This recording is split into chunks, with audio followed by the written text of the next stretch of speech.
Hi dear students, today we are going to discuss about the third important decisions taken by the financial manager, that is dividend decision.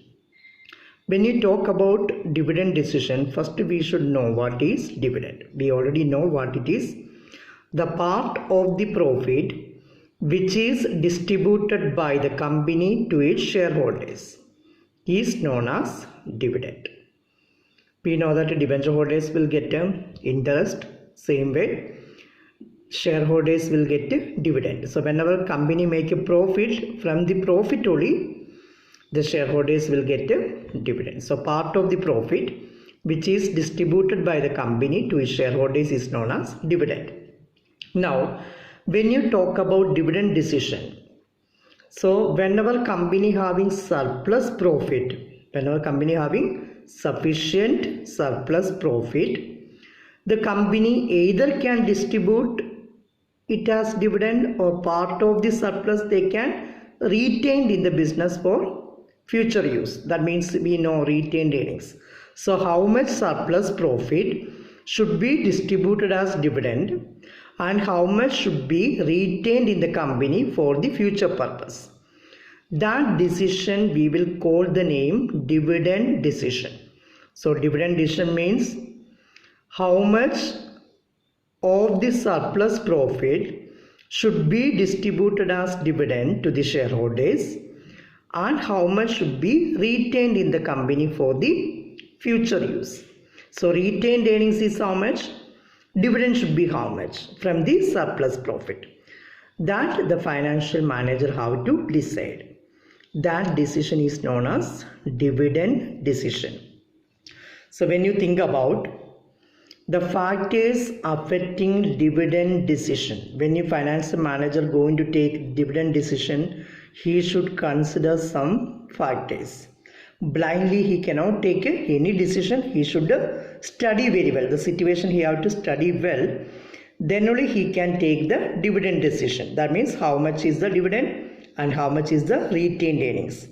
So what are the factors must be considered when he taking dividend decisions are: first one is amount of earnings, second stability of earning, third stability of dividend, growth opportunities, cash flow position, shareholders preference, tax policy, stock market reaction, access to capital market, legal constraints and contractual constraints. So we can discuss every point, each and every point we have to study well. First point is amount of earnings. Earnings means profit. If the company having sufficient earning or sufficient profit, then the finance manager will decide high dividend. In the earnings or profit of the business is low, then financial manager will declare less dividend. So amount of earning is one of the major factor. The earnings or profit of the business is high, declare high dividend, else declare low dividend. Then stability of earnings. Stability of earnings means, suppose you think about every year we are getting stable profit, means we are not having much fluctuations in the profit. That time we will say that stability of earnings. Every year sufficient profit we are getting.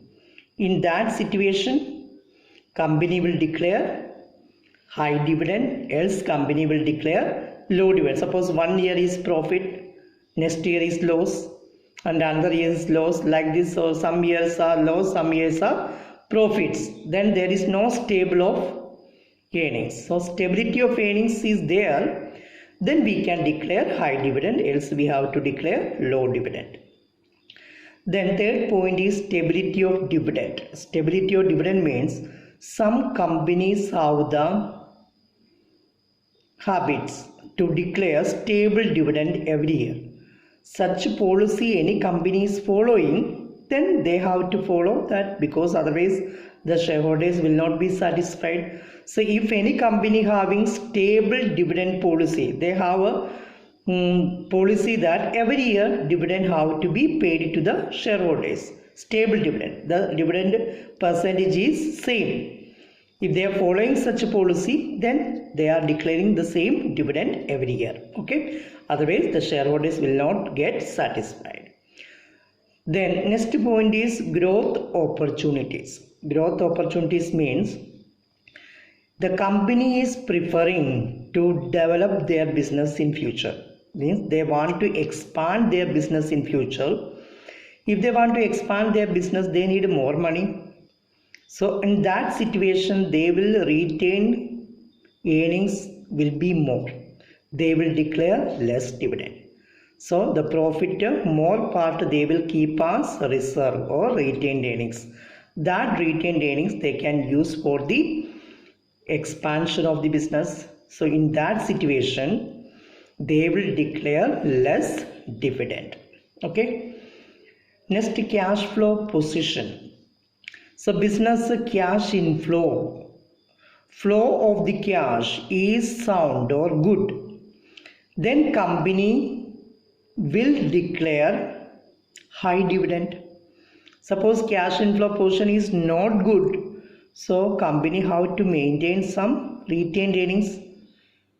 Okay, so if the company's cash inflow position is not good, they will not declare high dividend because they will maintain more retained earnings.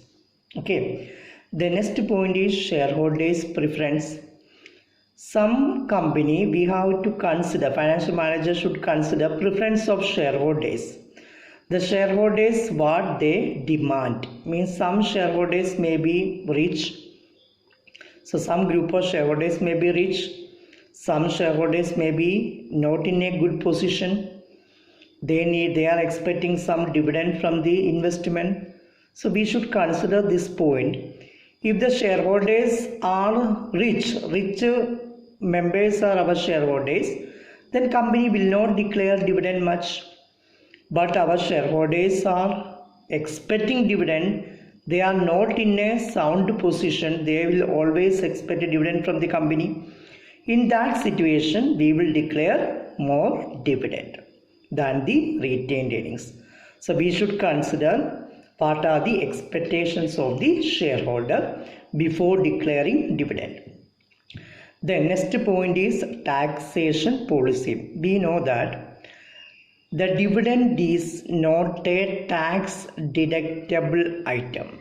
Not a tax deductible item means dividend you cannot show as an expense in profit and loss account. So that is the reason whenever the tax rate is high, whenever the government declare the tax rate is high, then declare less dividend. The tax rate is low, in a particular year tax rate is low, declare more dividend. Okay, so reason is the dividend is not a tax deductible item. So that's always whenever tax rate is high, declare less dividend. Whenever tax rate is more, declare more dividend. Then next, stock market reaction. Stock market reaction, you should see that we know that when the company declare more dividend, the reaction to the stock exchange for our shares, demand will increase. So our market value of the share will increase. So you have to see stock market reaction. Dividend declare more, then only the public will demand our shares more, then only our market price of the share will increase. If the dividend declared less, then public will not demand our shares, the market value of our share will come down. So stock market reaction we should consider. Next point is access to capital market. Access to capital market means we know, so sound or the big companies, those who can access to stock exchange or capital market, they can easily raise some money whenever we declare high dividend by issuing shares. Some small companies are not able to access to the capital market, then they no need to declare high dividend. They can declare more retained earnings. Okay, so access to capital market, big companies can access to the capital market for raising finance. Such companies will declare high dividend because they are depending on the stock exchange as well as they are depending on the shares. But the small companies, they cannot access to capital market. They are not depending on the stock market condition, and they will declare less dividend also. It is not going to affect such a companies much. Capital market condition is not going to affect much. So such companies, small companies will declare less dividend, but big companies or sound financial position companies will declare high dividend because they can access to the capital market for raising finance. Then legal constraints. Legal constraints means we know that the companies have to follow the rules and regulations of the Companies Act 2013, as well as they have to follow the rules and regulations of the SEBI. So some rules and regulations of Companies Act as well as the SEBI's guidelines, every companies have to follow when they declare dividend.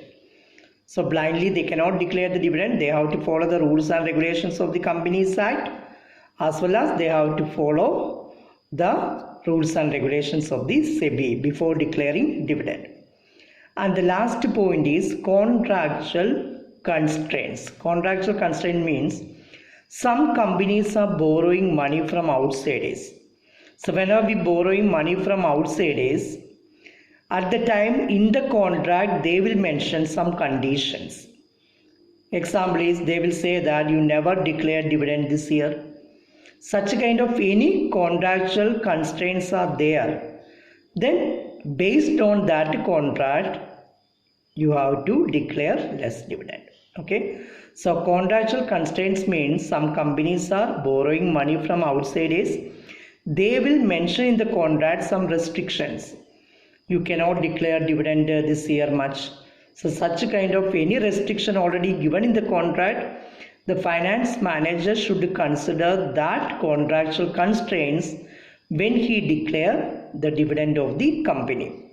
So these are the factors the finance manager must consider when he taking dividend decision. They are amount of earnings, stability of earnings, stability of dividend, growth opportunities, cash flow position, shareholders preference, taxation policy, stock market reaction, access to capital market, legal constraints and contractual constraints. I think that most of my students understood the concept very clearly. Go through the videos 1 or 2 times. Okay, then the concept will be very clear to all. Thank you so much.